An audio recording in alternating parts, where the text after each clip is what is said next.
असद साहब जो है ना मेरी बहुत मदद करे। मेरी वाइफ का जो है इंतकाल हो गया था 4 बजे। असद साहब को सुबह 6 बजे हमने फ़ोन किया तो उन्होंने जो है मिर्ज़ा बेग को हमारे लिए मदद के लिए भेजा है। असद साहब का मैं बहुत बहुत शुक्रवाद करता हूँ।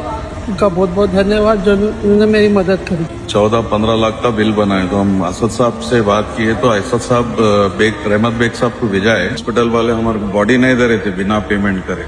रहमत बेग साहब आए, असद साहब के इंस्ट्रक्शंस पे आके हमारे को बॉडी दिला के बिना पेमेंट करे बॉडी दिलाया हमारे को। अगर वो लोग नहीं आते तो हमारे को दर दर भटकना पड़ता था। पूरा हॉस्पिटल हमारे को लूट के खाने को तैयार हो गया।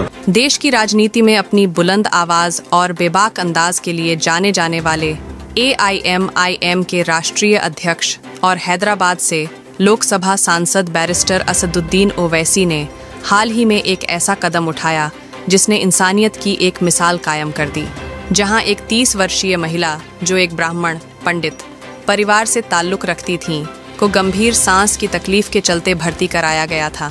8 घंटे तक जिंदगी से जूझने के बाद उनका दुखद निधन हो गया। दुख की इस घड़ी में परिवार पर दुख का पहाड़ तो टूटा ही, साथ ही अस्पताल का लगभग 15 लाख रुपए का बिल भी सामने आ गया, जिसे चुकाना उनके लिए मुमकिन नहीं था। लेकिन तभी सामने आए बैरिस्टर असदुद्दीन ओवैसी साहब। जैसे ही उन्हें इस मामले की जानकारी मिली, उन्होंने तत्काल AIMIM के MLC मिर्जा, रहमत बैग और पार्टी के कॉरपोरेटरों को निर्देश दिया। उन्होंने अस्पताल प्रशासन से बातचीत कर करीब 12 लाख रुपए के बकाया बिल को पूरी तरह माफ करवा दिया और महिला का पार्थिव शरीर सम्मानपूर्वक परिवार को सौंपा गया।